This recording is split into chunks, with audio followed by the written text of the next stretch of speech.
Hey everyone, welcome back to the channel, and today we're talking about inflation.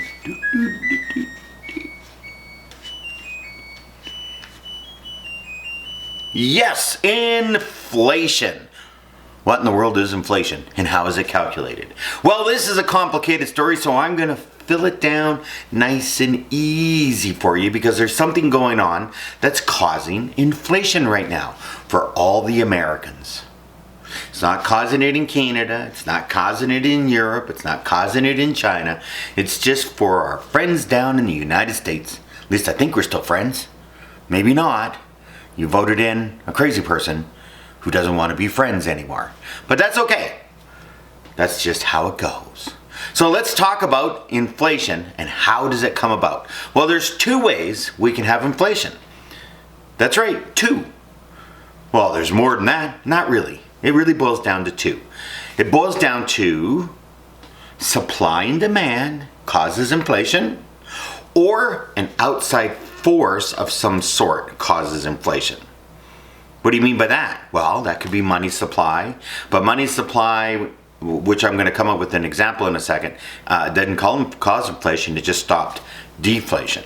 So, how are the two different? Well, let's explain it to you. Inflation 101. Supply and demand. Eggs. Right now, this is a great example to do this video. Eggs. Eggs in the United States are going up in price. And they're going up in price quite significantly because an outside force has caused a problem in the supply chain. Well, what do you mean? Avian flu taking out the chickens. America produces, you're not going to believe this, I had to look it up and I had to do a double take. 9.1 billion dozens. 9.1 billion dozens of eggs. Now, if that goes up by 20% in cost, or 30%, or 40%, then you get your retailers getting greedy and all the rest of it. And then you get the, remember the pandemic toilet paper scandal? Let's go out and buy toilet. The funniest thing ever, toilet paper. But eggs, so supply and demand. All the eggs have avian flu, can't ship those eggs. All the chickens are dying, they gotta be culled, gotta clean everything up, gotta sanitize everything. This is gonna take time, gotta get new chicks, gotta grow them up, they gotta start being egg producers again, so it's gonna take a year. It's gonna take a full year. You're looking at someone who picked eggs for 10 years, because I was on a farm and we had chickens, eggs, and we sold those free-range eggs in the 70s. Free-range eggs in the 70s. Oh, go. You think it's a thing today. Oh my Lord, it's been around forever. And I picked those eggs. Those chickens went through their cycles, and then we got Canada Post delivered us new chicks, and yeah, the post office delivered us the chickens. They still deliver chickens. Anyways, eggs. Eggs are going through the roof, so what are people doing? They're running out and hoarding them. Well, eggs have a shelf life, dumbest thing ever. You got a restaurant, you need to cover yourself for maybe a month. Okay, I get it. I get why you did that. But you can fix this, Americans. You can fix this. 9.1 billion dozen eggs a year. They say the average person consumes 280 eggs. Could you not just go without the eggs for, say, 6 months? Could you? Just cut back. Just cut it off. Just say, I'm not going to buy any eggs for a month. And then I'm just going to buy 1 dozen a month. That's it. I usually buy 4 dozen a month, but I'm just going to buy 1. And if you can really do it, just stop buying them. Don't buy them at the store.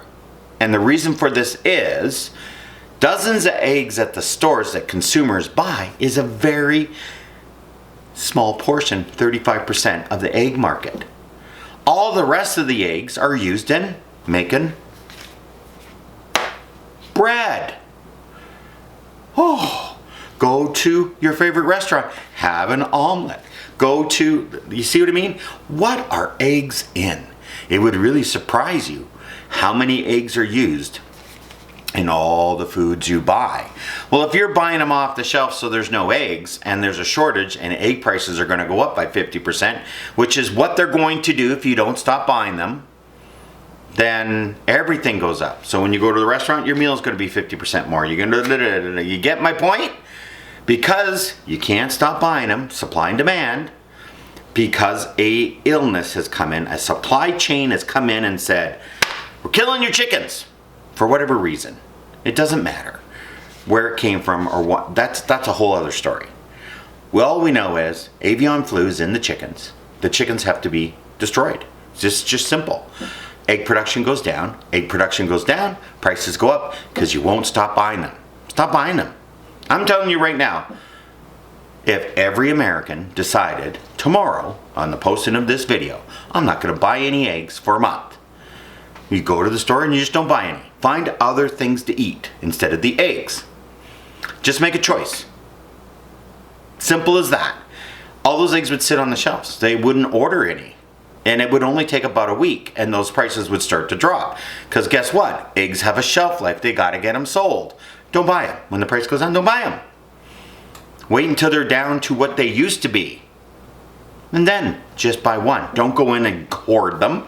They don't last very long. Because the eggs that are needed in production, okay? Bread production, pastries, cookies, omelets, egg things, frozen dinners, you name it, whatever eggs are in. Eggs are in like a lot of things. Well, guess what? The prices wouldn't go up for those people, which would keep all those prices normal, i.e. no inflation. There will be major inflation if people don't stop buying the eggs. Because we here in Canada aren't going to ship you any eggs because, well, you're not being very nice. And you don't like the free trade we've had for almost 50 years. So, well, why would we ship our extra eggs to you? We're not going to do that. And neither will anyone else. There's a reason they're grown locally. They're perishable.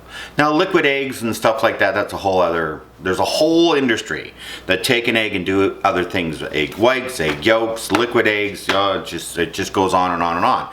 But the big part is, don't buy them off the shelf and you'll have no inflation. So that's how one of the ways inflation happens. Inflation on eggs is going to be massive. But on the overall number, how is inflation calculated? Is this going to make interest rates go up because you have inflation? No. Because even though eggs could double in price, as an overall GDP, it won't move the needle. Yeah, it's 9 billion dozen. Okay, 9 billion dozen at $5 each, going to $10 each, isn't going to move the needle on GDP. It just isn't going to do it. So interest rates won't change because of this. You'll feel it in your pocketbook. You have inflation, inflation, inflation. The media will go crazy. But in actual fact, GDP won't change. And GDP is where inflation is calculated. Huh? That's right. Your country produces gross national product. And I'm going to use 2007 as an example of where money flow has absolutely nothing to do with inflation. It's almost all supply and demand or supply chain disruption or a new technology. So, 2007, financial crisis came. Banks lent money to people they should not have lent money to. Booming economy, booming economy, booming economy. Okay? All of a sudden, guess what? People couldn't pay those bills. Interest rates were too high. All these loans came due. They couldn't do it. Losing jobs, whatever. Well, guess what? Banks started to fail. Government had to step in because, well, they changed the regulation, allowed the banks to leverage themselves. Government fault. Should never allowed it. But, we won't get into why it happened. And the government had to invent one of the greatest things ever that made the most money for the government, but no one reports on it. Because while the bankers that were in government made money for the government. So, the banks are failing. They're failing. The auto companies are going down. Auto companies are going down because guess what? Their line of credits got eliminated by the banks because all these loans were failing and they didn't have the money to cover the losses. And since they didn't have the money to cover the losses, they couldn't lend money to other people. So the line of credits were being canceled. So then everyone started to lose their jobs. I can't get money to buy aluminum and glass to make windows because I use my line of credit for that and I pay you a salary and then I sell the windows and I pay the line of credit off and I make a profit. This is how it all works. Well, that just ended. So the money supply ended. private money supply. The government was still running big deficits, and they ran even bigger deficits. So what did they do? They created TARP. They put $700 billion into the banks, and they were paid a 10% interest for these loans. They did not get them for free, and the banks were to lend the money out. And because they didn't want to identify the banks that were in trouble, they just gave it to all the banks equally and said, got to pay us back. Too bad, we're putting it against your assets. Otherwise, we'll shut you down. And all the deposit holders would basically lose all their money. This is why they did this, because you have money in the bank as a deposit, and the bank lends based on that. They take that let's say it's $100. They take the $100, they say, we have a deposit of $100. It's in a savings account. And we go to the Federal Reserve and they borrow $900 because they're allowed to do 9 to 1. In Canada, it's the Bank of Canada. They have the $100, they can go borrow the $900. And they go out and they give a loan for $900. You got your 100, right? That's how it works. Well, guess what? They were failing, and it didn't matter how much they had in deposits. They were just basically going to go bankrupt, so they had to be bailed out. And they all got paid back, believe it or not. And the government made, I don't know how many billions of dollars on that, but nobody bothers to report on it, so digress. Let's move on. So here we are today. Inflation, inflation, inflation. Why do we have inflation?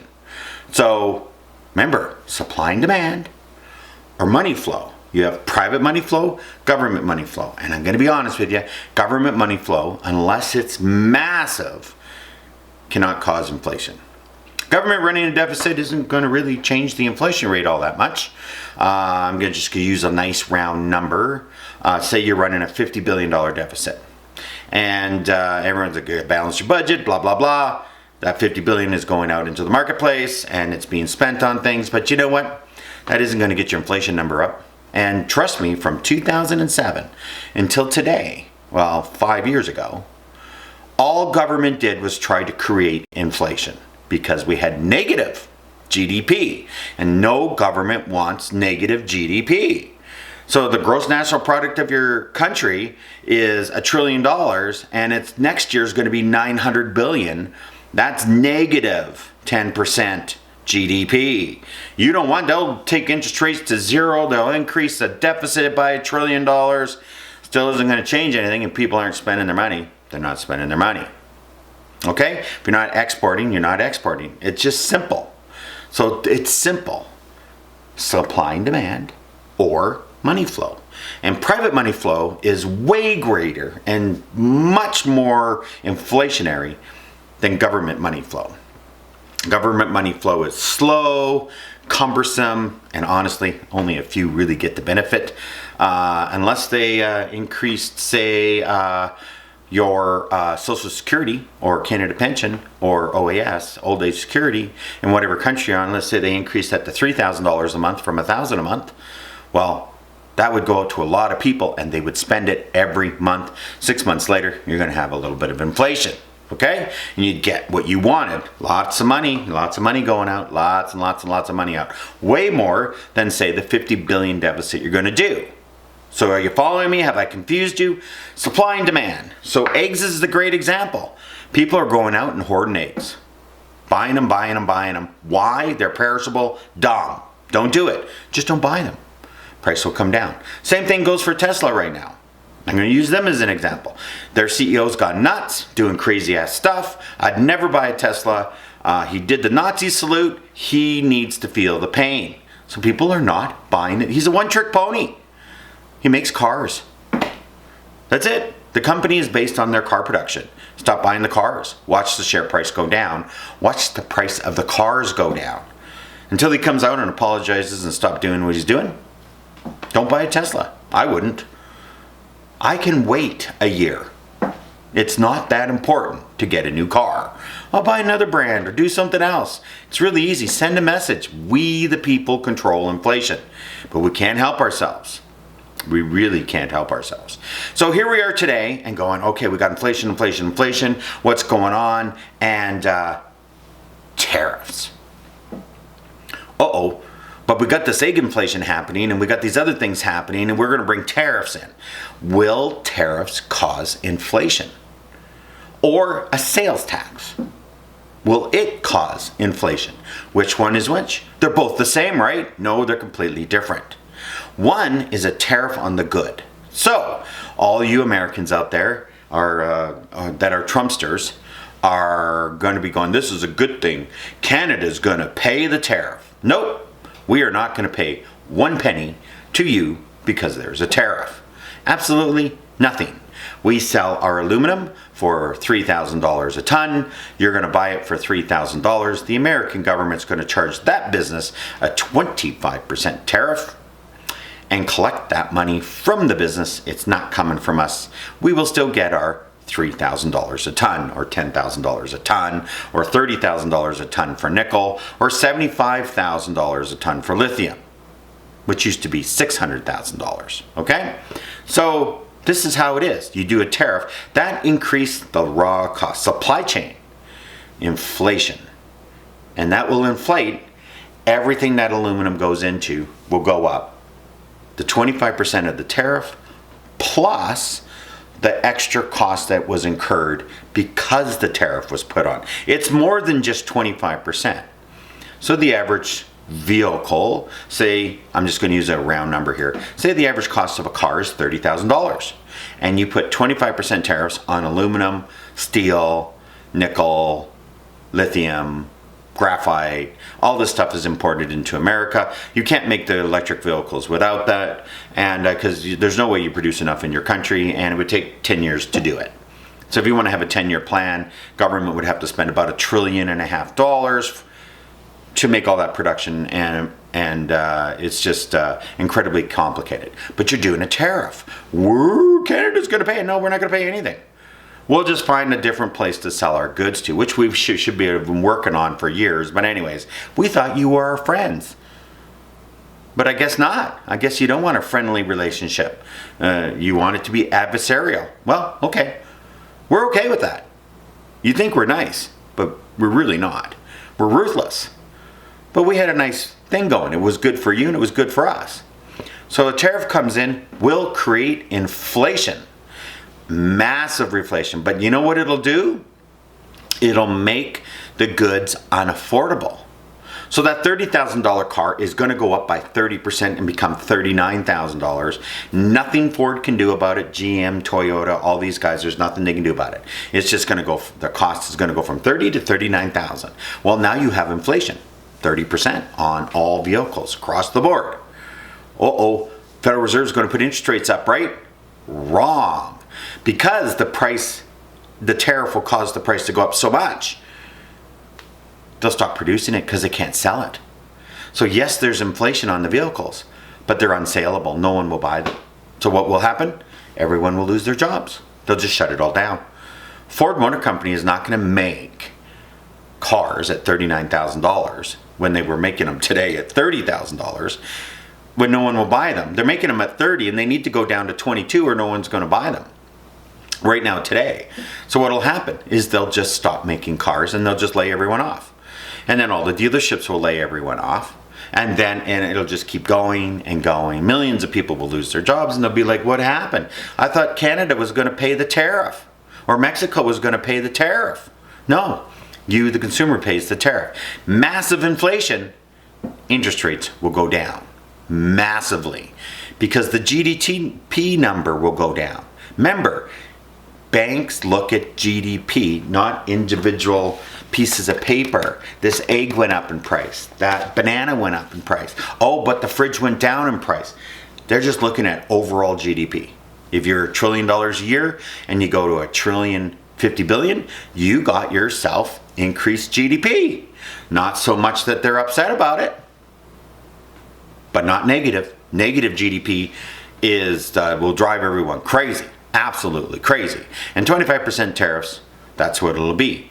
You put 25% on all the goods, which was originally planned, 26% unemployment in a month. I mean, you won't even be able to afford to go to the store and buy food. It's wintertime. Everything comes from other countries at this time of year because it's cold out. Minus 27 where I am. Hopefully, when I post this video, because I'm filming the video and then posting it in a week or so from now, it'll be warmer. But right now, today, the filming, minus 27 out there. I just checked. minus 27. So this is how inflation works. Very simple. It's about GDP, gross national product. If that goes up at a reasonable rate, 2 to 3%, interest rates are reasonable around 4, 3, 4, 5%. Okay? If it goes too high, starts running 10, 12%, like I'm going to show you on a chart here, this is why interest rates went up. In 2022, after the pandemic, of massive amounts of money going into the system, did that $50 billion deficit that countries were running, they started to run $300 billion deficits. Okay? The United States in 2021 ran a $2.2 trillion deficit. Canada ran a $200 billion deficit when we normally run about $30 billion. This is massive amounts of money going into the system. This is why we have inflation. And I'll show you on these charts here very quickly what we're looking at here. I'm going to head on over to the computer and I'm going to do a quick little thing of commodity prices and how they have fallen. In an actual fact, everything should be cheaper today, but it isn't going to be if the tariffs come in. So let's head over to the computer. So let's start off with canola. Canola is a cash crop, and if you're a farmer, you know I want to grow canola. But canola takes a lot of nitrogen, people. So let's look up in the corner here, and let's see what we got here. Okay, so canola was $1,200. It's now $660. 50% down. That looks like 50%. 12 something. Okay, let's go to wheat. Let's click on the 5-year of wheat and look at the spike. 2022 spikes up big time. Look at that big spike. It goes all the way up at the beginning of 22. Mainly this kind of spiked out around March, April, May. And as you can see, according to the 5-year chart on wheat, it's 601 today. It was almost $1,200. So it's gone from 1,200 to 6. Again, 50% reduction on wheat. Wheat's used in a lot of things, especially if you like your pasta. Pasta. Gotta like that wheat. So wheat is down. Like look at that. It's just unbelievable. So let's go to steel. So click on the steel here. I gotta go down. I gotta find the 5-year and look at this. Peaked out again, 2022. 57, 54, all the way down to $3,000 a ton today. Well, let's find something else that's maybe a little more relevant. So let's scroll down here. Lithium. This is a wonderful one. So let's go down to the 5-year chart on lithium and look at this. Lithium prices, $600,000 a ton. You want to buy your EV? You wonder why the EVs went through the roof? It's now $59,000 a ton. 600,000 to 60,000. Okay, it's about 75, 80. But think about that. 90% reduction in lithium. Lithium is in all the batteries. LFP, LMFC, you can think about all the ones you want to do.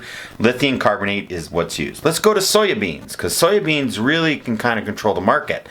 Soybeans, let's go to the 5-year. 1633 all the way down to 1036. 1633,000. So soybeans are down. Okay, let's try something else. Let's see if we can get scroll down here. Let's find something that scroll nickel. No, nickel. Are we going on nickel? Zinc.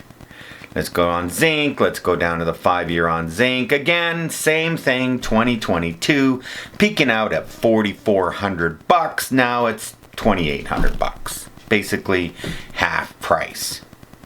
Half price sale on zinc. Let's go to the nickel. Maybe nickel doesn't have that, because nickel is in all the batteries for electric vehicles. Holy, look at the spike on nickel. 2022, March 7th, $48,000 a ton, and it's $15,000 a ton today, and tariffs coming in. So again, look at the spike. That's just inflation. So did you see? Most things are down 50%, 50%, 50%. So sales tax. Yesterday, it was mentioned by the President of the United States, who doesn't know what he's talking about. Europe treats us very poorly because they have a 20% sales tax on everything we ship there, and we're going to put tariffs on all their goods. Well, hello, knock, knock, knock. A 20% sales tax is not inflation at all. It's a sales tax. So you know everyone pays sales taxes almost everywhere. It's just the rich people not paying taxes, making the poor people pay all the taxes, because 99.2% of all sales taxes are paid by the middle class. Hardly anything is paid by rich people. That's why they like sales taxes. So there's 20% sales tax in England, and let's just use 20% because that's what was mentioned. That means there's a sales tax. You sell a package of gum, you sell a piece of paper, you sell a pen, whatever it is. If you sell it for $1, collect $1.20. 20 cents goes to the government as a sales tax, and the vendor gets $1. Well, it doesn't matter where the good came from. It could have been locally produced in your country, US. Could come from Canada, could come from China, could come from Europe, India, Australia, doesn't matter. You imported it in and you put it up for sale, got taxed 20%. The US goods get taxed 20%, the local goods get taxed 20%, the imported goods get taxed 20%. It's a sales tax of 20%. So you, the consumer, pays that on it, doesn't matter where it came from. So that's not your country being treated poorly. That's just that country collecting income. Instead of doing it through income taxes, they're doing it through a sales tax and saying, if you buy something, you got to pay 20%, and we're going to use it to fund whatever they're going to use it to fund for. When this first comes in, it gives you deflation. Because if your GDP is a certain amount of money and you put a 20% tax on it, there's 20% less money going to GDP. Because people got to pay that tax, which means they got to buy less. And it takes a few years before it gets back. So when it's first, a sales tax of that amount first coming in, deflation, interest rates go down to the bottom because you got negative GDP. Just all there is to it. And then you got the 20% tax, it levels out at a certain point, and then your GDP starts to go up knowing that the tax is being collected because it's equal and it goes up, it goes up, it goes up. I can give you an example for GST in Canada. Okay, GST collected today is 5 times what it was, but when it first came in, caused negative inflation. It was deflationary. Interest rates went down, everyone got used to it, the market adjusted, it took about 5 years, and then now everybody knows they got to pay it, so they put it into their budget. So hopefully this explains how inflation works. There's private money supply, that's loans and stuff, and they only need $100 to lend $900, okay? And that's through your deposits. So the bigger the deposits, the more they can lend out, that can cause inflation. 2, government can cause inflation, but it's got to be massive. A small deficit, like 50 billion or 500 billion, like in the United States, a $500 billion deficit a year would not do anything. 5 trillion a year would cause inflation. But if they're doing that kind of money spend, it's going, like, who knows where it's going. But anyways, that's the only way you're going to get inflation, through money, government money. Government can incur debt, and you can be in negative inflation. You can have deflation, and you can have stagflation. Stagflation is where wages go down and everything goes up. And if everyone started selling their American dollars and it started to devalue, Americans would experience this greatly. And trust me, you are not ready for this. Nobody is. Nobody's ready for stagflation. It's the number one thing every economist out there will never talk about, because it's so bad and very hard to get, almost impossible to get out of without really causing problems. So inflation. So stop buying your eggs, people. And you won't have the inflation on eggs, and you won't have it on bread, and you won't have it on blah, blah, blah. Stop buying Teslas. The guy needs to learn a lesson. Just stop buying them. You can wait a year. Then go buy one. Prices will come down. Tesla Model Ys are $84,000 in Canada. The new one, don't buy it. Just wait. Wait a year. Can you not wait a year? Send a lesson. Share price will tank. He'll have to start borrowing money. Trust me, if he has to start borrowing money, the people that are going to be lending money to Elon Musk ain't going to be lending it to him at 2% or 3% or 4%. It's going to be 20%. and he'll learn his lesson and apologize. Simple as that. Tariffs, worst thing in the world for America. Just so you know, tariffs will not give you what you want and destroy your economy. A sales tax, which rich people are talking about in the States. Let's have a federal sales tax like we have in Canada. Again, rich people only want that. Taxes the poor, so don't do that. There you go with inflation. We can have reasonable inflation. But right now, if all these tariffs and stuff go on and all this kind of stuff, this will create deflation. Everything is going to drop. GDP is going to drop. Goods will go up in value and GDP will go down and everyone will lose their jobs. Simple. Thank you. That's just like that. You're going to lose your job. Put the tariffs in, everyone loses their job. Isn't that wonderful? Thank you very much. Thanks a lot. I really appreciate it. Jeez. Can't sometimes get out of their way. They can't see the forest for the trees. That's inflation, people. GDP going up. GDP going down. Simple. There's lots of factors that can move that around, but the two simple ones to recap are supply and demand. Not enough supply, everyone wants to buy it. Eggs, price goes through the roof because people won't stop buying. I'm not buying eggs.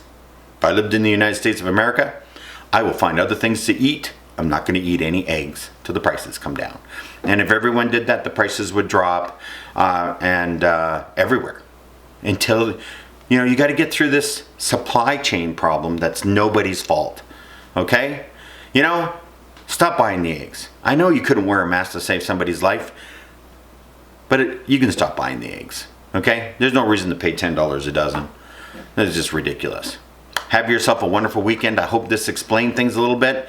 Hope you understood that the commodity prices have been cut in half. Goods should be coming down in price because they need to come down in price.